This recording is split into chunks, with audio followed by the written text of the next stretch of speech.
السلام علیکم ورحمۃ اللہ وبرکاتہ۔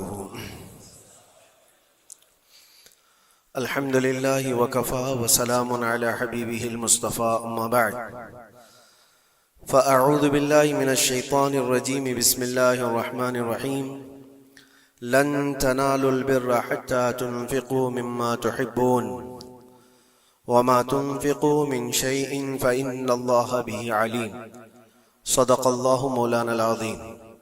بارگاہ رسالت معاب صلی اللہ علیہ وسلم میں درود پاک کا ہدیہ پیش کریں۔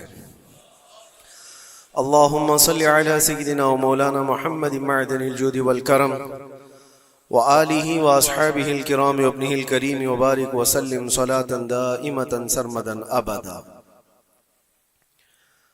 اسلامی مہینوں کا یہ آخری مہینہ ذی الحجۃ الحرام، اور اس کے بعد پھر پہلا مہینہ محرم الحرام دو عظیم قربانیوں کو یاد دلاتا ہے، اور خاص طور پر قرآن عظیم کی ایک آیت میں نے آپ کے سامنے رکھی۔ اللہ تعالیٰ فرماتا ہے لن تنالوا البر حتى تنفقوا مما تحبون، تم اس وقت تک بھلائی کو اور کامیابی کو نہیں حاصل کر سکتے جب تک اپنی پسندیدہ چیز اللہ کی بارگاہ میں خرچ نہ کر دو۔ اللہ تعالیٰ کی بارگاہ میں جب تک اپنی پسندیدہ چیز قربان نہیں کرتے تم اس بڑی کامیابی کو نہیں حاصل کر پاؤ۔ یہاں حکم اس لیے ہے کہ انسان کے نفس کو مارنا ہے، ختم کرنا ہے۔ عام طور پر ہم اپنی پسندیدہ چیزوں پر قبضہ کر کے بیٹھتے ہیں، ان کے ساتھ دل لگائے ہوتے ہیں۔ اسی وجہ سے حضرت سیدنا ابراہیم علیہ السلام سے جو قربانی مانگی گئی تو وہ جانوروں کی یا ان کے گھر بار کی یا کسی چیز کی نہیں، بلکہ آپ کے اس عزیز بیٹے کی جو 90 سال کی عمر میں پیدا ہوا۔ حضرت ابراہیم علیہ السلام کی عمر تقریباً 90 سال کی تھی جب آپ کے گھر حضرت اسماعیل علیہ السلام کی ولادت ہوئی، جس کو اتنے لمبی مدت کے بعد، انتظار کے بعد بیٹا پیدا ہوا ہو تو پھر وہ اپنے اس بیٹے پر کیسے جان چھڑکتا ہوگا، کتنی محبتیں اس کے ساتھ ہوں گی، باپ کی بھی اور ماں کی بھی۔ اور وہ بچہ جب جوانی کی طرف بڑھ رہا ہو اور اس وقت اللہ تعالیٰ کا حکم تھا کہ اس بیٹے کو ہماری بارگاہ میں قربان کرو، تو یہ عزیز چیز، پسندیدہ چیز اللہ کی بارگاہ میں قربان کرنا، اور وہ نبی تھے اس لیے ان کے اعتبار سے ان کو حکم ہوا۔ نبیوں کا ایمان سب سے اعلیٰ ہے اور ان کا امتحان بھی سب سے بڑا ہوتا ہے۔ عام لوگوں کو یہ حکم نہیں دیا گیا کہ تم اپنے بیٹوں کی اور بیٹیوں کی قربانی کرو۔ وہ نبی تھے اور وہ کر گزرے، انہوں نے ذرا برابر بھی ہچکچایا نہیں، بلکہ جب اپنے بیٹے حضرت اسماعیل علیہ السلام سے کہا انی ارا فی المنام انی اذبحک، مجھے خواب میں یہ بتایا گیا ہے کہ تمہیں ذبح کر دیا جائے، میں ذبح کرتے ہوئے تم کو دیکھ رہا ہوں، تو اسماعیل علیہ السلام نے نہیں کہا ابا اس چھوٹی عمر میں مجھے کہاں مار ڈالو گے، بلکہ جواب میں یوں کہا فانظر ماذا ترى، اے والد گرامی آپ کو جس بات کا حکم دیا گیا ہے آپ اس پر عمل کر جائیے، میں حاضر ہوں۔ فانظر ماذا ترى، جو کچھ آپ نے دیکھا ہے اس پر عمل کیجیے۔ اور پھر یہ بھی کہا انشاءاللہ آپ مجھے صبر کرنے والا پائیں گے۔ اور ہوا وہی کہ اسماعیل علیہ السلام کو لے کر جب حضرت ابراہیم علیہ السلام قربان گاہ میں گئے تھے تو اسماعیل علیہ السلام نے خود کہا تھا اپنے باپ سے کہ اپنی آنکھوں پر پٹی باندھ لے، کہیں مجھے ذبح ہوتے ہوئے دیکھ کر آپ کے دل میں پھر سے وہ محبت نہ جاگ جائے جو بیٹے کی محبت ہوتی ہے، اور پھر اللہ کے حکم سے پیچھے نہ ہٹ جائیں۔ ابراہیم علیہ السلام نے آنکھوں پر پٹی باندھ لی کہ اللہ کے حکم میں کوئی خلل نہ پیدا ہو۔ اپنی عزیز چیز، پسندیدہ چیز جب آدمی قربان کر رہا ہوتا ہے تو بہت ہچکچاتا ہے، کتنے خیالات اس کے پاس آتے ہیں۔ یہ نبیوں کا امتحان تھا، اور ہر سال قربانی پر ہم اس کو یاد کرتے ہیں، لیکن یہ قربانی ہمیں یہ درس دے کر کے جاتی ہے کہ اے عزیزو، اللہ نے جو تمہیں دیا ہے اس میں جو سب سے پسندیدہ چیز ہے اللہ کی بارگاہ میں قربان کرو۔ ہر ایک کی الگ الگ چیزیں ہوتی ہیں پسندیدہ، پتہ نہیں کس کے یہاں کون سی چیز عزیز ہے، لیکن کچھ چیزیں کامن ہیں۔ دولت تقریباً سب کی پسندیدہ چیز ہے، اولاد تقریباً سب کی پسندیدہ چیز ہے، وقت یہ سب کا لازمی حصہ ہے اور اس کو کوئی جلدی قربان نہیں کرتا۔ تو محنت سے کمائی ہوئی دولت کو اللہ تعالیٰ کے ہاں خرچ کرو، قربان کرو، تاکہ تم اس کامیابی کو پہنچو۔ پھر بھی آپ اندازہ کرو دیتا کون ہے ہمیں رزق؟ کون دیتا ہے مال؟ سب کچھ اللہ رب العزت۔ اگر وہ حکم کرے کہ میں نے تمہیں 100 دیے ہیں، اس میں سے 50 میری راہ میں قربان کر دو، 50 اپنے پاس رکھ لو، تو بھی انصاف ہے، عدل ہے۔ اللہ کریم جس کا خود کا دیا ہوا ہے وہ چاہے تو 90% اللہ تعالیٰ یوں فرما دے کہ میری راہ میں قربان کر دو، 10 تم رکھو۔ نہیں، رب تبارک و تعالیٰ نے نہ 50 کا حکم دیا تمہیں، نہ 40 کا حکم دیا، نہ 30 کا، نہ 10 کا، بلکہ سال میں ایک مرتبہ صرف 2.5% اپنے مال سے نکالنے کا حکم دیا۔ اس میں بھی ہم دیکھتے ہیں کتنے لوگ آنا کانی کرتے ہیں، زکوٰۃ کو بچانے کے لیے ہیلے کرتے ہیں۔ وہ صرف 2.5% ہے، 2.5۔ اگر کسی کے پاس 100 حصے ہیں تو اس میں سے 2.5 یہ اللہ کی راہ میں سال میں ایک مرتبہ قربان کرنے کا حکم ہے، زکوٰۃ۔ لیکن مال کی محبت کچھ لوگوں کے دلوں پر ایسی جم جاتی ہے، اس کو بچانے کے لیے وہ کئی طرح کے ہیلے بہانے کرتے ہیں۔ جبکہ یہ بھی میں آپ کو بتا دوں، انکم ٹیکس جو ہوتا ہے وہ تمہاری انکم پر لیا جاتا ہے، جتنا تم کما رہے ہو اس پر ٹیکس دینا ہوتا ہے، لیکن زکوٰۃ انکم پہ نہیں ہے، زکوٰۃ سیونگ پہ ہے۔ جتنا تم بچا رہے ہو اس پر زکوٰۃ ہے، تم کما رہے ہو کتنا اس پر کوئی زکوٰۃ نہیں۔ اگر تم مہینے میں 1 کروڑ روپے کماتے ہو اور 1 کروڑ روپے پورے خرچہ بھی کر جاتے ہو تو سال بھر میں تم پر کوئی زکوٰۃ نہیں، کوئی زکوٰۃ نہیں۔ لیکن ہاں اگر بچا کر کے رکھتے ہو تھوڑا حصہ تو سال بھر میں وہ بچی ہوئی حصے پر اللہ کی طرف سے زکوٰۃ کا حکم ہے۔ اسی لیے اسلام میں ذخیرہ اندوزی، جمع کرنا، یہ ایک برا کام ہے۔ اسی سے دل پر میل جمع ہوتا ہے۔ جب مال زیادہ جمع ہوتا ہے تو دل کے اوپر میل زیادہ جمع ہونے لگتا ہے، اور اللہ تعالیٰ اپنے بندوں کے لیے نہیں چاہتا کہ تمہارے دلوں پر مال کی محبت کا میل جمنا شروع ہو جائے۔ اسی لیے ہر سال اتنا حصہ نکال دیا کرو۔ عزیزان گرامی وقار، یہ تو مال کے متعلق تھا، اور باقی اللہ تعالیٰ قرآن میں یہ بھی فرماتا ہے۔ مثال کے طور پر میں آپ کو بتا دوں، اللہ کے نبی صلی اللہ تعالیٰ علیہ وسلم کے پاس کچھ چیزیں آئی، آپ نے تقسیم فرما دیا، کچھ ایک حصہ کچھ باقی رہ گیا تھا، گوشت تھا یا کھجوریں تھی۔ اس گوشت کا حصہ گھر میں رکھا گیا۔ آپ صلی اللہ علیہ وسلم نے بعد میں پوچھا کتنا بچا ہے اور کتنا دے دیا گیا؟ کہا اتنا اتنا اتنا سب کچھ بٹ گیا، ایک ٹکڑا کچھ باقی رہ گیا۔ تو آپ نے فرمایا حقیقت میں جو دیا گیا ہے وہی اصل بچا ہوا ہے اللہ کی بارگاہ میں، اور جو ہم نے رکھا ہے یہ تو خرچہ ہونے والا ہے، یہ ہمارے لیے، اور جو دیا گیا وہ ہمیشہ اللہ کے پاس رہنے والا ہے۔ ما عندکم ینفد وما عند اللہ باق، قرآن میں اللہ فرماتا ہے جو تمہارے پاس ہے وہ سب فنا ہو جائے گا، اور جو اللہ کے پاس تم نے دے رکھا ہے وہ باقی رہنے والا ہے۔ اسی لیے اللہ تعالیٰ خود فرماتا ہے بنی آدم جو اپنے ہاتھ سے صدقہ کرتا ہے اس کے صدقے کو میں خود لیتا ہوں اور اس کو بچھڑے کی طرح پال کر کے بڑا کرتا ہوں۔ قیامت کے دن وہ بندہ آ کر دیکھتا ہے ایک سکہ کچھ خیرات کیا تھا اپنی زندگی میں، اور وہاں دیکھو تو پہاڑ کے برابر نیکیاں اس کی ہوں گی۔ وہ پوچھتا ہے اتنی میری کہاں سے آ گئی؟ تو رب تعالیٰ فرماتا ہے تیرے اس چھوٹے سے صدقے کو میں نے پال کر کے اتنا بڑا کیا ہے۔ تو جو تم دے رہے ہو اللہ کے ہاں وہ باقی ہے، وہ بچا ہوا ہے۔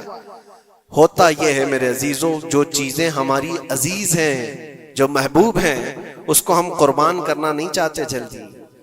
ایک دانشور نے کہا تھا پھلوں کی دکان پر ایک فقیر آیا اور پھل بہت سارے رکھے ہوئے تھے۔ ایک بوڑھا فقیر، اس کو آم کھانے کی خواہش پیدا ہوئی۔ اس نے دکان والے سے کہا کہ مجھے اللہ کے نام پر کچھ دے دو۔ ظاہر سی بات ہے جو چھٹے ہوئے آم تھے، جو نکالے ہوئے تھے، جن کے اندر سڑن پیدا ہو چکی تھی، وہ سائڈ کیا گیا تھا، اس میں سے نکال کر کے اس نے دے دیا فقیر کو۔ عام طور پر یہی ہوتا ہے، دینے کے لیے جو نکالا جاتا ہے وہ الگ ہوتا ہے۔ وہ لیا، تھوڑی دیر کے بعد اس کے پاس 10 درہم تھے۔ وہ فقیر آیا اور کہا 10 درہم ہے، اس کے مجھے آم چاہیے، یہ پیسوں کے اچھے آم تھے۔ تو 10 درہم لیا دکان والا اور اچھے سے چن کر کے 2 آم اس کو دیا جو بنتے تھے۔ وہ فقیر ہاتھ میں دونوں آم لیا اور پھر اللہ کی بارگاہ میں دکھا کر کہا، اے اللہ، دیکھ اس بندے نے تجھے کیا دیا ہے اور مجھے کیا دیا ہے۔ تیرے نام پر مانگا تھا تو سڑی ہوئی چیزیں دیا، اور میرے پیسوں سے دیا ہے تو اچھا مال دیا ہے۔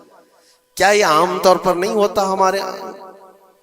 کھانا اگر بچ جائے تو اسے تک بانٹنے میں دے دیا جائے۔ اس وقت مدرسے کے بچے یاد آتے ہیں، ولیمے میں، شادی میں، منگنی کی رسم میں کھانا دیگوں بنایا جاتا اور بچ جائے تو سوچتے ہیں کسی مدرسے میں غریب طلبہ کو دے دیا جائے، یا فقیروں اور مسکینوں کو کھرچن دینے کے لیے ہم کھڑے رہتے ہیں کہ بچ گیا ہے، خراب ہو جائے گا، اس سے اچھا ہے کہ غریب لوگ کھا لیں گے۔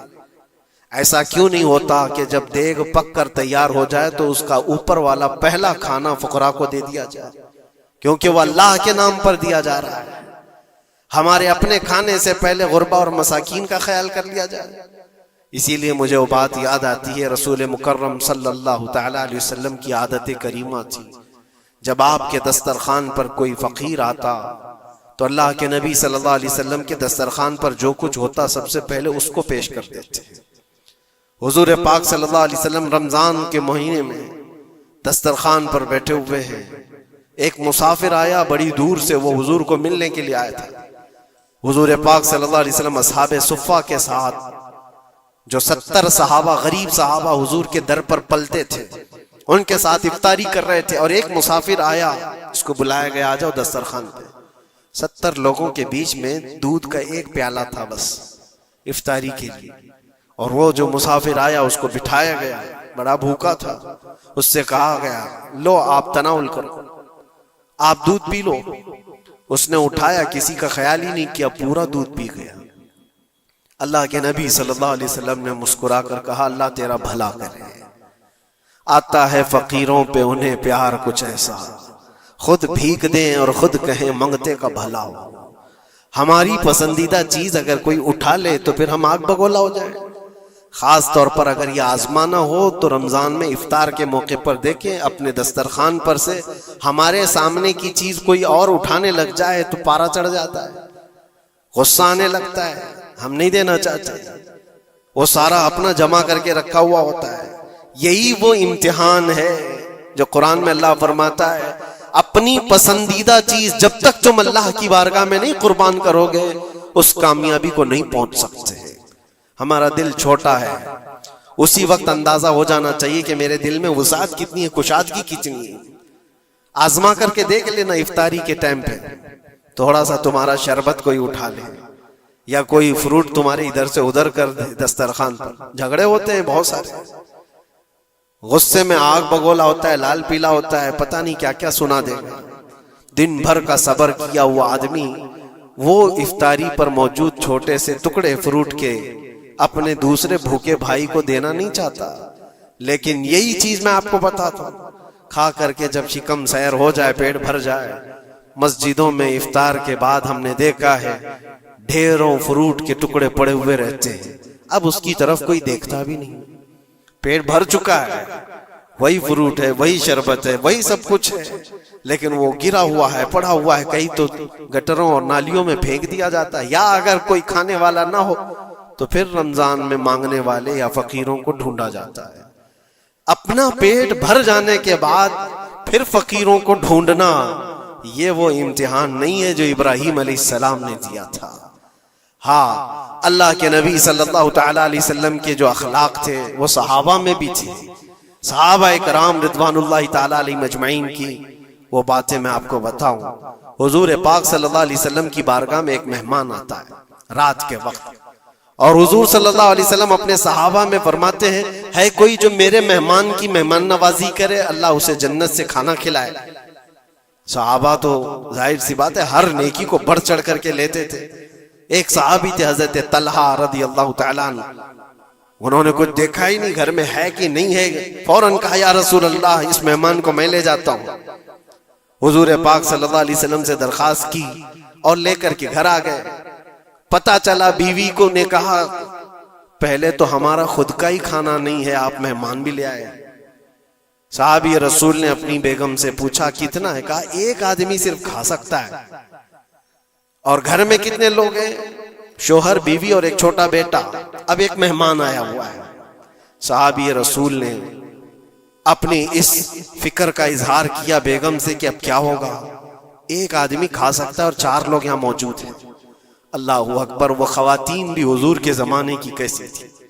انہوں نے کہا اپنے شوہر سے گھبرائیے مت, میں بچے کو تھپکیاں دے کر سلا دوں گی, آج ایسے سلا دوں گی, اور دسترخوان پر جب بیٹھے آپ کو کھانا میں پروس دوں گی, اور پھر بتی اچانک گل کر دیں گے, چراغ بند کر دیا جائے گا, آپ کھانے جیسا منہ چلاتے رہے اور اس مہمان کو لگے کہ آپ بھی کھا رہے ہیں, اور کھانا پورا اس کے سامنے رکھیں تاکہ وہ پیٹ بھر کر کھا لے. ایک آدمی کے کھانے کے لیے یہ ہیلا کیا جا رہا ہے, خود بھی بھوکے ہیں. ایسے ہی ہوا, دسترخوان بچھا اور صحابی رسول نے کھانے کا برتن کے سامنے پیش کیا اور اچانک چراغ کو بجھا دیا گیا, اندھیرا ہے. انہوں نے افسوس کا اظہار کیا, کہا اتفاق ہے چراغ گل ہو گیا, آپ کھا لیجئے, ہم بھی کھا رہے ہیں. اور سارا کھانا اس مہمان کے سامنے رکھا. مہمان کو یہ لگتا رہا کہ یہ لوگ بھی کھا رہے ہیں, اور پورا کھانا وہ پیٹ بھر کر کھا لیا, شکم سیر ہو گیا. اور اس کے بعد برتن اٹھا دیا گیا. وہ صحابی رسول حضرت طلحہ بھی بھوکے سوئے, ان کی بیوی بھی بھوکی سوئی, ان کا بیٹا بھی بھوکا سویا, صرف ایک مہمان کی مہمان نوازی کے لیے اپنی عزیز چیز, اپنی پسندیدہ چیز قربان اللہ کے نام پر. لیکن میرے عزیزوں, واقعہ صرف اتنا ہی نہیں ہے. صبح ہوتی ہے, حضور پاک صلی اللہ علیہ وسلم صحابہ سے کہتے ہیں طلحہ کہاں ہے؟ حضرت طلحہ اس مہمان کے ساتھ آئے. حضور دیکھ کر مسکرانے لگے, طلحہ تمہاری مہمان نوازی کی تعریف جنت میں فرشتوں کے درمیان ہو رہی ہے. اللہ تبارک و تعالیٰ تمہاری مہمان نوازی کی تعریف فرما رہا ہے. جبرائیل آئے تھے اور مجھے بتا گئے کہ آپ کے ایک صحابی نے اللہ کے نام پر اپنا سب کچھ اس مہمان کو کھلایا ہے. یہ ہے جس کو ایثار کہتے ہیں, اس کو کہتے ہیں یہ قربانی. پیٹ خالی ہو اور دوسرے کا خیال ہو. پیٹ بھر جانے کے بعد تو پھر وہ ویسٹیج دینے کی بات آتی ہے, اپنے گھر کا بوجھ نکالنے کی بات آتی ہے. اچھی چیز جب اللہ کریم کی بارگاہ میں دے دیا جائے تو وہی قرآن میں اللہ نے فرمایا لن تنالوا البر حتى تنفقوا مما تحبون. تم اس وقت تک اس کامیابی کو نہیں پہنچ سکتے جب تک کہ اپنی پسندیدہ چیز اللہ کی بارگاہ میں قربان نہیں کرتے. پسندیدہ کا لفظ ہے, اپنی چاہی ہوئی چیز کا ہے. اسی لیے عزیزان گرامی وقار, حضور اکرم صلی اللہ تعالی علیہ وسلم کے صحابہ میں سے ہم نے دیکھا ہے, ان صحابہ اکرام نے کبھی ان چیزوں کو ایسا پسند نہیں کیا, ایسا پیار نہیں کیا دنیا کو گلے لگا کر. اس کے باوجود بھی اس کو قربان کرتے رہے, قربان کرتے رہے. جو چیز دنیا میں تمہیں غافل کرتی ہے وہ یہی چیزیں ہیں جس کو اللہ تعالیٰ تم سے دور کرنا چاہتا ہے. قرآن پاک میں اللہ تعالیٰ پوچھتا ہے یا ایھا الانسان ما غرک بربک الکریم, اے انسان تجھے تیرے رب سے کس نے دھوکہ دیا ہے؟ کون ہے جو تجھے تیرے رب سے دور کیا ہے؟ یہ تمہاری دکانیں, یہ تمہاری جائیداد کا حساب کتاب, یہ تمہاری اولاد کی محبت, تمہاری بیویوں کی محبت, یہ وہ ساری دنیا ہے جو تجھے اللہ کی عبادت سے دور کیے جا رہی ہے. کیوں وقت پر تمہاری نماز ہوتی نہیں؟ ریزن خود تلاش کر لینا آپ جا کر کے. ظہر میں میں کہاں تھا, کون سی چیز نے مجھے نماز سے روکا تھا؟ عصر میں کہاں تھا, کس چیز نے مجھے سجدہ کرنے سے دور کر دیا؟ ریزن آپ خود ڈھونڈو, روزانہ آپ خود ڈھونڈو. مغرب میں کیوں سر نہیں جھکا پایا میرے رب کی بارگاہ میں؟ کون سی چیز مجھے روکی تھی؟ کیا میں دکان پر بیٹھا تھا؟ تو وہ دنیا ہے جو دھوکہ ہے جو تجھے اللہ سے دور کر رہی ہے. یا تم دوستوں کے ساتھ بات چیت میں بزی ہو گئے تھے تو یہ دوست شیطان ہیں جنہوں نے تجھے اللہ سے دور کیا تھا. یا کوئی اور چیز تھی, موبائل میں بیٹھا تھا, گیم کھیل رہا تھا, یہ وہ دنیا ہے جو تجھے اللہ سے دھوکہ دی ہوئی. ٹی وی میں بیٹھا تھا, میچ میں بیٹھا تھا, کھیل کود میں تھا. یہ ساری چیزوں کا ریزن آپ خود ڈھونڈو. یہ عبادتوں سے کون ہے جو مجھے دور کیا ہے؟ اللہ کریم کی بارگاہ میں سر جھکانے سے کون سی چیزیں روک رہی ہیں؟ مجھے بتاؤ قسم رب ذوالجلال کی. آج کسی نے تمہارے گردن پر تلوار رکھی ہے کہ اگر سجدہ کرو گے تو کاٹ دیا جاؤ گے، مار دیا جاؤ گے؟ کسی نے تم کو نیزہ دکھا کر کہا کہ مسجد جاؤ گے تو گھونپ دیا جائے گا؟ کوئی چیز نہیں ہے. تمہارا نفس ہے جو تمہیں دور کیا ہوا ہے. تمہاری اپنی وہ چیزیں ہیں جن کو تم دل سے لگائے ہوئے ہو. اللہ کریم کی بارگاہ میں آنے کے لیے جو اہمیت تمہیں دینا چاہیے وہ دوسروں کو اہمیت دینے لگ گئے. اسی لیے ایک بزرگ نے کیا خوب کہا تھا. وہ اپنے مرید کی دکان میں گئے. بہت بزی شیڈول تھا اس مرید کا. دکان میں اتنے گاہک ہوتے تھے، بھیڑ ہمیشہ، وقت ہی نہیں ملتا تھا بیچارے. لیکن پیر صاحب آئے ہیں دکان میں تو عزت و احترام ہونی چاہیے. اپنے مرشد کو اس نے بلایا، کرسی پر بٹھایا. بہت دیر تک وہ اس کی دکان میں پڑھتے رہے، بیٹھے رہے. وہ بھی خوش باش تھا، پیر صاحب آئے ہیں، پڑھے تو اور برکت، اور اس کو وقت ہی نہیں ہے. تھوڑی دیر کے بعد پیر و مرشد نے اس کے دکان کی چیزیں اٹھا کر کے جو ڈبے وغیرہ تھے سونگنے لگے. یہ سونگا وہ سونگا. اس مرید نے پوچھا حضور یہ آپ کیا کر رہے ہیں، کیا سونگ رہے ہیں؟ کہا میں یہ دیکھ رہا ہوں کہ ان ڈبوں میں کہیں تو پخانہ تو نہیں کرتا، کہیں تو اپنی حاجت اسی میں تو نہیں کرتا. اس نے کہا کیوں آپ ایسا کہہ رہے ہیں؟ کہا تو جتنا بیزی ہے جانے کا موقع کہاں ملتا ہوگا، یہیں تو اپنا ٹوائلٹ بھی کرتا ہوگا. اس نے کہا حضور اتنا وقت تو نکال لیتا ہوں، طہارت کے لیے جا سکتا ہوں، استنجا پخانے کے لیے تو جا سکتا ہوں. زوردار تماچا انہوں نے لگایا. اپنے پیٹ کی گندگی نکالنے کے لیے تیرے پاس وقت ہے، اس رحمان کے دربار میں سر جھکانے کے لیے تیرے پاس وقت نہیں. تو نے کس چیز پر اپنا دل لگا رکھا ہے؟ یہ تھی ان کی تربیت. حقیقت ہے میرے عزیزوں، ہم اگر ریزن ڈھونڈیں تو چھوٹی چھوٹی چیزوں کے لیے ہم اپنا وقت بھی دیتے ہیں، پیسے بھی دیتے ہیں. لیکن اللہ کریم کے ساتھ تمہارا کیا سلوک ہے؟ یہ حدیث سنا کر میں بس ختم کرتا ہوں. اللہ کریم خود فرماتا ہے، یہ حدیث قدسی ہے. حدیث قدسی اس کو کہتے ہیں فرمان اللہ کا ہے، زبان رسول اللہ کی. اللہ فرماتا ہے انا عند ظن عبدی بی، بندہ میرے متعلق جیسا گمان کرتا ہے میں اس کے ساتھ ویسا سلوک کرتا ہوں. تم اللہ کریم کے لیے کیا مقام رکھتے ہو اپنے دل میں؟ اللہ کی بارگاہ میں آتے ہو تو کس طرح؟ اسی لیے حضرت رابعہ بصریہ رضی اللہ تعالیٰ عنہا کو ہم نے سنا ہے کہ جب وہ نماز کے لیے جاتی تو دلہن کی طرح سج کے جاتی تھی، پورے تیار ہو کر. پوچھا ان سے کسی نے تو وہ کہتی تھی میں چاہتی ہوں کہ اللہ نے جتنی نعمتیں مجھے دی ہیں اس بادشاہ کو نہ دکھاؤں تو پھر کس کو دکھاؤں؟ اس بادشاہ کی بارگاہ میں جا رہی. دنیا والے سیٹھوں کے سامنے جانے کے لیے سجتے سورتے ہیں، میں خلاق العالمین کی بارگاہ میں جانے کے لیے سجتی ہوں. اور ہمارا کیا مزاج ہے؟ ہم نے دیکھا ہے مسجد میں آنے کا انداز کس کا کیسا ہے.